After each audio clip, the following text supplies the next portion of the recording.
Vamos então agora ver e fazer uma pequena reflexão e análise sobre Apocalipse 2, 8, versículo 8, até ao versículo 11. Estes versículos são a carta à igreja de Esmirna, a igreja sofredora. A carta para esta igreja retrata cristãos que sofrem muita pressão e que necessitam de uma mensagem de confiança. Esta igreja é um exemplo de uma igreja pequena que se mantém fiel a Deus apesar das dificuldades. No versículo 8 diz: escreve esta carta ao anjo da igreja em Esmirna. Esta é uma mensagem daquele que é o primeiro e o último, que esteve morto, mas agora vive. A cidade portuária de Esmirna havia sido destruída e reconstruída muitas vezes. Isto é uma analogia a Cristo, porque Cristo foi morto, mas agora vive, tal como a cidade. No versículo 9 diz: conheço as suas aflições e a sua pobreza, mas tu és rico. Cede a blasfémia dos que se opõem a ti. Eles se dizem judeus, mas não são, pois a sinagoga deles pertence a Satanás. Jesus conectou a pobreza material com a bênção de ser rico no reino de Deus. Judeus que não tinham fé são condenados por serem aliados de Satanás, em oposição à fé cristã. No concílio judaico de Jamnia, os judeus excluíram os cristãos como heréticos profanos, ou seja, como hereges.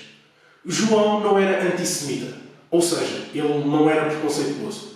E enquanto judeu, descreveu as ações dos seus compatriotas contra cristãos judeus e gentios. No versículo 10 diz: não tenha medo do que está prestes a sofrer. O diabo lançará alguns de vocês na prisão a fim de prová-los, e terão aflições por 10 dias. Mas se tu permaneceres fiel, mesmo diante da morte, eu te darei a coroa da vida.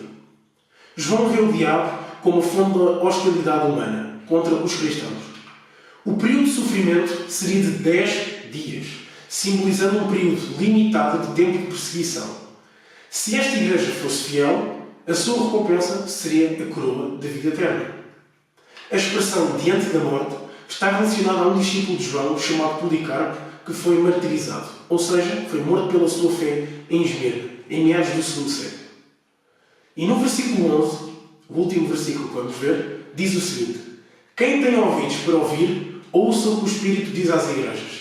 Quem for vitorioso não sofrerá o dano da segunda morte. João acaba todas as cartas com esta frase: quem tem ouvidos para ouvir, ouça o que o Espírito diz às igrejas. O fiel até à morte é escrito como vitorioso e conquistar a segunda morte, que significa receber então a vida eterna. Será que nós conseguimos ser como a igreja de Esmirna e sofrer intensa pressão, exclusão social e até eventualmente ser perseguidos e presos pela nossa fé e nos mantermos firmes e fiéis a Deus até ao fim?